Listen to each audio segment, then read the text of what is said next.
I'm actually a little bit late today, but such is life. So we're about to get the drone up in the air, get the roof done. The realtor's right there. We just greeted. I know him, so yeah, let's flow, baby. Take off. All right, so this is always the first shot that I take. I go through and take my pictures first, and then I will go back through and inspect. I get it done quicker that way. So this is the first picture that I always snap so that I will have the entire roof surface. All right, just like that, we done with the roof. Took all of the pictures, did the inspection. This is a smaller 1,500 square foot house, asphalt shingles, dimensional asphalt shingles. We got 2 roof penetrations or plumbing vents. The only issue that I found was that the chimney, the crown is significantly cracked, almost to the point where it's non-existent, which sort of defeats the whole purpose of the chimney because gases will not be able to properly escape. So I'm going to notate that in my report, put the drone up, and then I'm going to start the exterior. Let's flow. All right, so the exterior wall covering, what we got is fiber cement. This is known as hardy board. And then some sections are just strictly OSB panels. You see how fiber cement, OSB. So they probably removed some of the panels and just replaced it with the OSB boards. Also, we got our gutters here. You see how they are not attached? And those are screws. They're technically supposed to be nailed in, so they are not attached to the fascia here, nor are they attached here on this side. And as you can see, water has gotten in there and it started to rot. Okay, now I'm up on the porch. This is the porch floor. It's wood, OSB panels have been painted. The guard is wood. The column is wood. So we're looking for any twisting, properly secured. Wood rot, ceiling, board down there is coming up. They tried to paint over everything. Still some issues here. Come down. We got concrete steps. Tread, minimum 10 inches. Riser height, maximum 7 3/4. Handrail required. It's a metal handrail. It is properly secured. Step all the way down. This is our front porch. Alright, so here we can get a better look at how the gutters are not properly attached. This is all the way around the house. Alright, so I finished the exterior. Now I'm down in the basement. As you can see, I got my hair covered up because I just got my hair done. And the basement is okay, but I don't want no spider webs, none of that. So for my ladies, you know, bring your accessories or whatnot. First thing we got to do when we down here is to start with our plumbing. We find our main water shutoff, and here it is right here. Now, this is PEX. All right, so after our main water shutoff, we got to come find the hot water source, which is a gas-fired hot water tank. It's an A.O. Smith tank. Here's the data plate. This is a 40-gallon tank. Check to see if we have any issues with the tank physically, all the way around it. No major issues. Then we check our venting, our draft hood. Is it properly secured? Is it terminating and secured properly into the vent, which is the chimney right there? Our TPR valve, copper extension pipe. Now, I do look like they added a little section to make this extension pipe longer, which is not ideal, but I digress. The gas, we got our drip leg down here at the bottom, our sediment trap. This is our gas line coming in to test for gas leaks.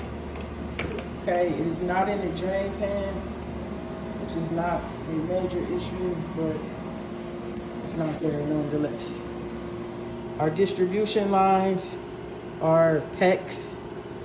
Here where the PEX meets the copper, they looks like some sort of brass fitting, which is correct with a crimp. That's how we want to connect our PVC to, our PEX to our copper. Spider webs everywhere down here. Sorry. All right, next is our drain. This is our main drain stack. Looks to be cast iron. All of the home's fixtures and everything drains here, connects to the underground sewer there. I'm not sure where that's going up there, but all right, so this is our furnace. This is a high efficiency condensing furnace. Right here is our gas valve. This is where we bring in the gas at. It's connected up here to the burner assembly. These are our burners, each individual burner. So that's where you will have your ignition. Behind that is the heat exchanger. So these burners are basically blowing fire to heat up the heat exchanger. Down here is the blower. So we bring it in the air from the house that we want to heat, bring it in. It stops to get filtered. Down here is a big blower, it's a fan. That air is gonna be blowed over the heat exchanger back there, which again, we cannot see. And then it will go out through these ducts throughout the house. And that's how we get warm air, hot air. This right here is your draft inducer. So as a byproduct of combustion, which is just gas creating a fire, we create exhaust gases that can be dangerous for us. So we need to clear them out. This is what this does. And this vents all the way outside. There's a pipe on the exterior of the house where we are letting out those gases. This one right here is bringing in combustion air, because in order to have combustion, we need gas as well as air to create our fire. That's how your furnace works. All right, now we have the electrical panel. We got our two hots. Here's one, here's the other. Our neutral is the silver right there, the aluminum. As you can see, there's heavy corrosion and rust. Look at that.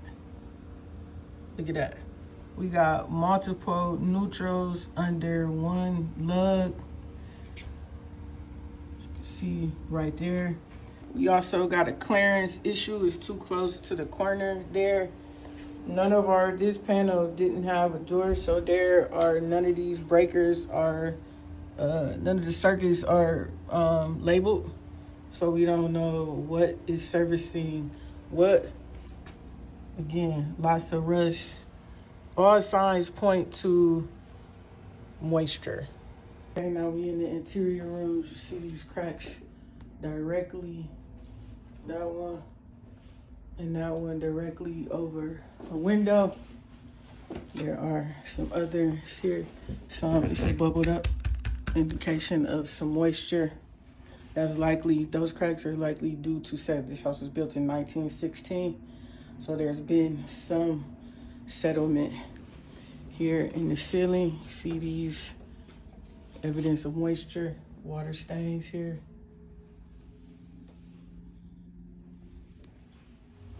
In one or more areas.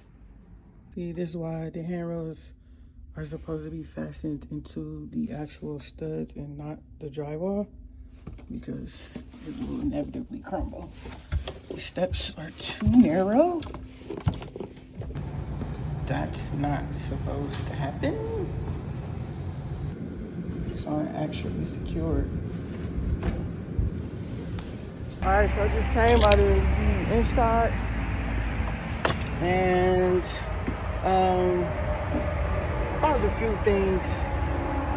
This house is an old house, and so as an investor myself, as a flipper, there's only but so much you can do when a house is over 100 years old. It's got settlement issues. things are shifting, but then there's also some things that were just shoddy, you know. And yeah, this is why you never skip the inspection. That's fun.